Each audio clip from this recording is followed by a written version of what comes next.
andar seguro ao teu lado. Só o Senhor pode ver o que se passa comigo. Só tu me faz perceber a grandeza do perigo. Quando na noite me encontro cansado de tanta luta, clamo ao Senhor por socorro. Somente vem minha ajuda, cuida de mim, Senhor, cuida de mim, Senhor. Aquece-me, enlaça-me, envolve-me com teu amor. Cuida de mim, Senhor, cuida de mim, Senhor. Aquece-me, enlaça-me, envolve-me com teu amor. Esse canto fala da carência que, na verdade, todos temos de Deus. Nós sabemos que viver um dia a mais significa ser suprido pelo Senhor. E se nós estamos aqui para celebrar a vida do Ziel, ou celebrar o seu aniversário, é porque o Senhor tem sustentado a vida dele.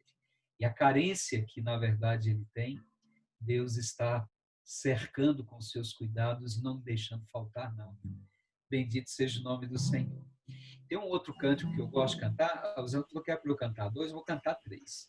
E aí o último foi um que eu tinha escolhido. Mas esse que eu quero cantar, eu queria que vocês cantassem também, mesmo com os seus microfones desligados, né? Cantem daí, tentem cantar. Né? É um canto que eu acho que todos conhecem. Diz o seguinte: por tudo que tens feito, por tudo que vais fazer. Por tudo que tens feito, por tudo que vais fazer, por tuas promessas e tudo que és, quero te agradecer com todo o meu ser. Por tudo que tens feito, por tudo que vais fazer, por tuas promessas e tudo que és, quero te agradecer com todo o meu ser. Te agradeço, meu Senhor, te agradeço, meu Senhor, te agradeço por me libertar e salvar, por ter morrido em meu lugar. Te agradeço, Jesus, te agradeço, eu te agradeço, te agradeço, te agradeço por me libertar e salvar, por ter morrido em meu lugar. Te agradeço, Jesus, te agradeço, eu te agradeço, te agradeço.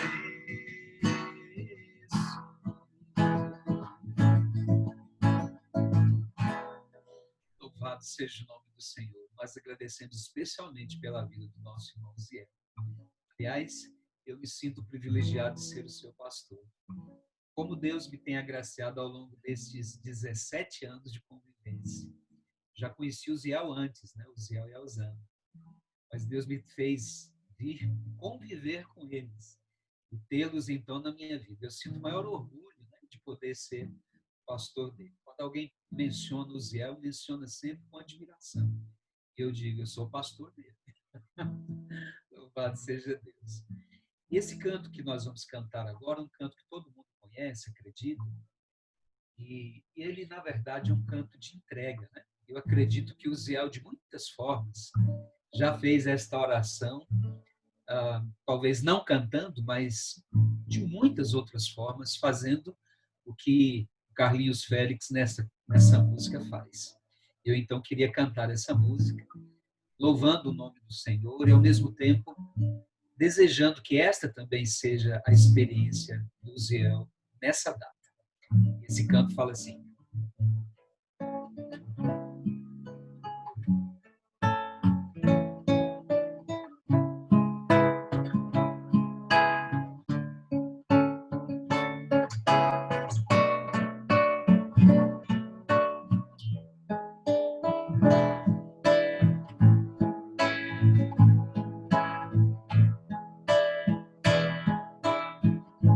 Senhor, eis-me aqui, vem transformar meu ser no fluir da graça que encontrei em ti.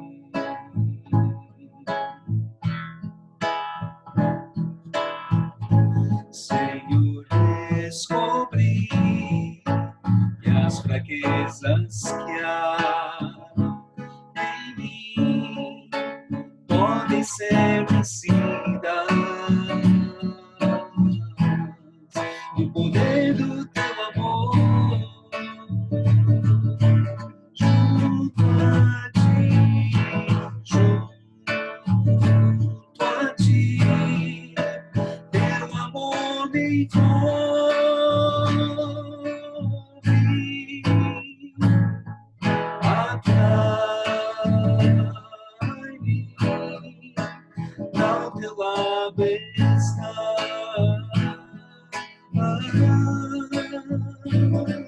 Espero em ti e subo como águia nas asas do Espírito, contigo voarei no poder do teu amor.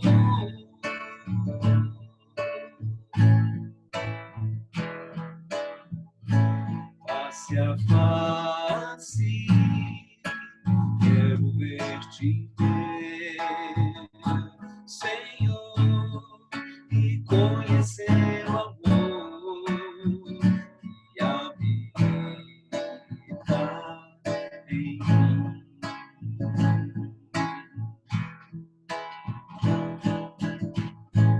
Vem renovar minha mente inteira, querer os dias viverei no poder do teu amor.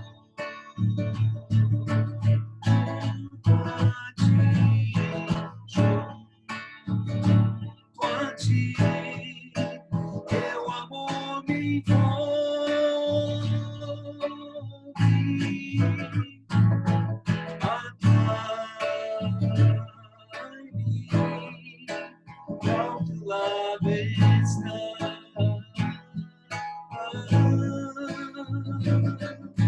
Espero em ti e subo como águia nas asas do Espírito, contigo voarei no poder do teu amor. Junto a ti, teu amor me envolve, atrai-me, ao teu lado está.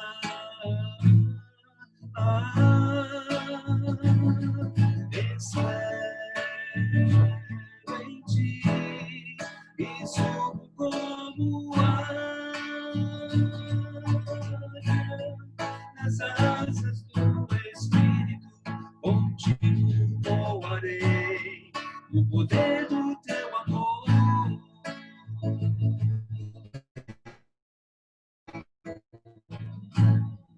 Nas asas do Espírito, contigo voarei no poder do teu amor.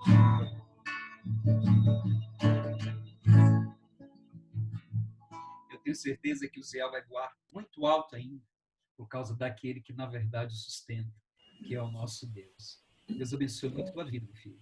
Que o poder do Senhor envolva a sua história e te faça mais forte ao longo desse novo ano do que você foi até aqui. Deus te abençoe muito. Deus abençoe nós todos nesta comunhão. Um abraço. Amém. Amém. Que bênção. Muito bom, pastor. Deus abençoe. Agora eu vou passar a palavra para o pastor Eber. Ele vai fazer uma reflexão. E vamos ouvir, então, o que Deus tem para os nossos corações. Pastor, o senhor... Amém. Pastor está esperto já, né? No online aí. Obrigado a mudar todos os sistemas desses dias para cá, né? E é um privilégio muito grande estar conosco aqui. E, pastor Hudson, que bom que você é pastor do meu amigo. Ah, o Ziel é meu amigo há muito tempo. Eu queria pegar aquele carrinho para deixar aqui em cima, Ziel, aquele de latinha, mas não deu para fazer isso. Pastor, só um minutinho. Pastor, só um minutinho. Avisou aqui que nós temos 10 minutos. Se cair, eu gero um novo link e mando. Eu acho que não. Normalmente eles estão dando tempo ilimitado, né? Mas se porventura acontecer, a gente volta, tá bom? Sem nenhum problema. Joia, assim. Obrigado, Lívia. Então, como falando antes, o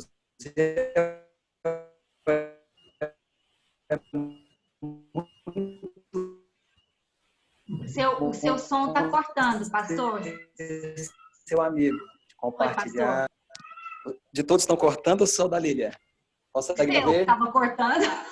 Começa de novo, por favor. Fala de novo. Está cortando aqui também. Tá. Os demais estão cortando também ou não? Agora melhorou. Tá. Eu vou tentar. Eu estou um pouco distante do modem aqui para os outros ficarem à vontade também. Como falando antes, é muito bom ser amigo do Ziel, porque a gente pôde compartilhar junto muitas coisas, brincamos juntos. Brincar e vão pensar que eu tenho a mesma idade do Ziel, aí complica para mim, né? Mas o Ziel, foi muito bom a gente poder, no Pará, a gente brincar de carrinho, a gente estar juntos ali, estudar junto. Eu nunca esqueço quando, me parece que, não sei se era Venderisval, se era Luz Marina, ia fazer uma prova lá. Aí nós éramos 4 numa sala, né? Eu, você, a Leire e me parece que sua mãe, né? Aí colocavam em cada canto, não tinha nem como pegar a cola um do outro. Aí depois ia entrando Marilda e outros colegas que estavam lá. E foram momentos muito agradáveis, poder então compartilhar do seu viver, do seu dia a dia. Isso realmente é muito bom mesmo.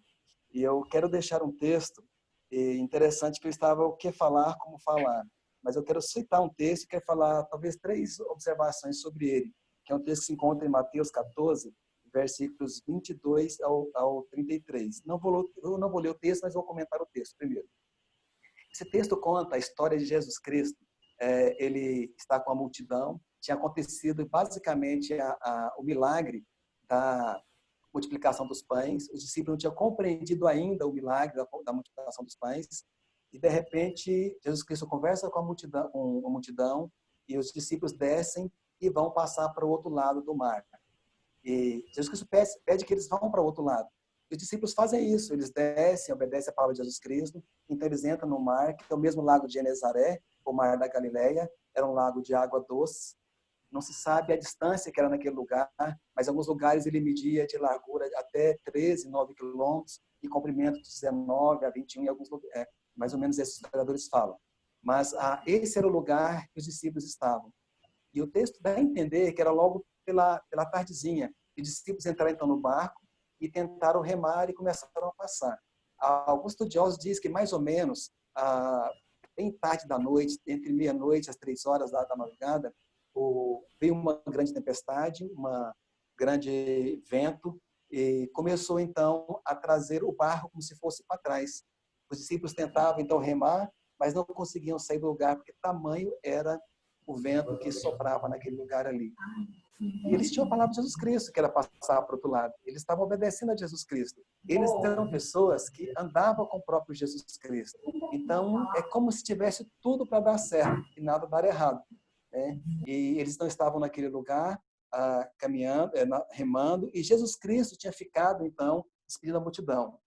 O texto fala que lá para a madrugada, bem de noite, de repente, Jesus Cristo vai até eles. Percebe que eles estão com aquela dificuldade, Jesus Cristo vai até eles. E só que de uma forma sobrenatural. Ele vai caminhando por sobre as águas. Então, ele quebra todas as leis da física ali. E os discípulos veem Jesus Cristo ali. De repente, eles pensam como se ficam com medo, amedrontados, pensando que fosse um fantasma, uma penada, sei lá, e eles ficam aterrorizados e com medo. Interessante é que parece que um medo ultrapassa outro medo, porque eles esqueceram, então, da tempestade, esqueceram do vento e ficaram com medo de Jesus Cristo estavam vindo, porque era uma aparição diferente dos costumes deles ali. E o texto fala também que Jesus Cristo pediu que eles não atemorizassem, não ficassem com medo, porque era ele. E Pedro disse, olha, se é você então, peça então que eu vá, manda que eu vá até você. E o texto fala então que Jesus Cristo, não vem, Pedro. E Pedro foi até Jesus Cristo, começou a andar sobre as águas, e quando Pedro percebe o lugar que ele estava, o tamanho do lugar que ele estava, então ele começa a afundar, ele pede para que Jesus Cristo socorra e estende as mãos, que os pega ele então pelas mãos, e os dois entram no barco, e a tempestade cessa e acalma ali. Então, esse é basicamente o texto lido. A partir daí eu quero pensar rapidamente com vocês, em minutinhos que eu tenho, talvez não todos eles, sobre talvez três questões que eu preciso pensar com vocês. As tempestades, elas acontecem algumas nas nossas vidas. Todos nós passamos por lutas, por provações. A humanidade, os brasileiros, os goianos, estão passando por uma tempestade que é a Covid-19. E estamos passando todos juntos por ela. Tá? As tempestades, elas têm algumas coisas que podem favorecer, algumas coisas que podem, então, trazer dificuldade. Primeiro, eu quero observar com vocês que as tempestades elas podem ajudar a você ir à frente. Às vezes, as lutas, as provações, ela pode ajudar você, o Ziel e todos que nos ouvem, a tomar decisões, a tomar rumos e tomar posição para poder caminhar e seguir para frente, para poder sair dessa tempestade, para poder sair dessa luta. Então, nem muitas vezes, nem todas as vezes, as lutas e provações, elas vão tentar nos definhar. Mas se você entender que você pode sair sobre ela, se nós entendermos, se os discípulos soubessem que eles tinham a palavra de Jesus Cristo, que era para eles passarem para o outro lado, eles tinham ido. Eles não tiveram fé o suficiente. Eles não conheciam Jesus Cristo o suficiente a ponto de obedecer a palavra dele, mas eles deram atenção pelo vento, pelo mar agitado e acabaram ficando no mesmo lugar. Mas se tivesse tomado uma posição, assim como eu e você podemos tomar uma posição quando as lutas vêm, de olha, eu vou para frente, eu vou seguir, porque eu tenho a palavra de Deus na minha vida. Então eu vou romper e eu vou caminhar. Então esse é um lado que a tempestade pode nos ajudar, a romper e passar por ela. Outro que eu posso observar com vocês, que as tempestades elas podem fazer com que você pare no meio do caminho, fique estagnado, sem saber qual a posição a ser tomada. E muitas pessoas, nos dias de hoje, às vezes acabam tomando essa posição de não se arriscarem, de não retornar e nem ir para frente. Eles ficam parados. Aí eles recebem toda a carga da tempestade sobre ele e sem uma perspectiva, então, de poder sair dela. Então, não é um bom lugar ficar parado. Ficar parado não é bom lugar.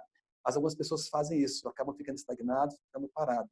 Eu acredito que nós, então, como cristãos, nós como pessoas, nós como família, precisamos tomar essa posição de romper à frente e nunca ficar parado. Porque o ficar parado pode trazer algumas consequências difíceis para cada um de nós, para as nossas vidas. Os discípulos estavam parados, não conseguiam remar ali. Eles só tiveram êxito quando Jesus Cristo chegou naquele lugar ali.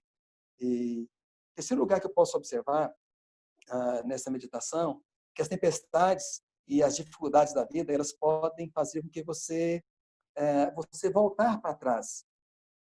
Primeiro você vai para frente, ou você fica parado, você volta para trás. Às vezes você tomou uma posição, tomou uma decisão, estava tudo pronto para você seguir viagem, seguir caminho, você tomou uma posição na sua vida, na sua família, com seus filhos, no trabalho, na igreja, e com seus amigos, uma posição de romper. Mas, de repente, quando chega a primeira luta, a primeira dificuldade, a tendência é voltar para trás, é desistir. Estou querendo dizer que algumas vezes, algumas posições precisam ser repensadas e tomar decisões de não romper. Mas algumas circunstâncias na nossa vida, se nós temos a palavra de Deus na nossa vida, você nunca deva desistir, você nunca deva voltar para trás. mas tem que tomar a posição de romper segundo a palavra que Deus tem dado para a sua vida. Aí é claro, nós precisamos então ter essa palavra de Deus na nossa vida, para que nós possamos romper e conseguir nosso objetivo, o qual Deus determinou que nós fôssemos. Para os discípulos ali, a palavra de Jesus Cristo era que eles passassem para o outro lado. Eles tinham a palavra, mas, no entanto, eles tomaram a posição de ficar parados e quietos ali, porque eles ficaram com medo da tempestade.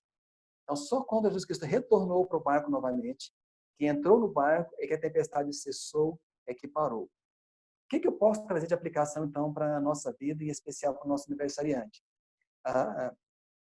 Todos nós estamos passando por lutas e provações. Eu acredito que é o momento ainda, e sempre ainda, né, é de nós confiarmos em Deus. Deus sempre é aquele que dá a última palavra para nós. A nossa confiança ainda precisa estar firmada em Deus, porque é Ele que vai me auxiliar, é Ele que vai nos ajudar.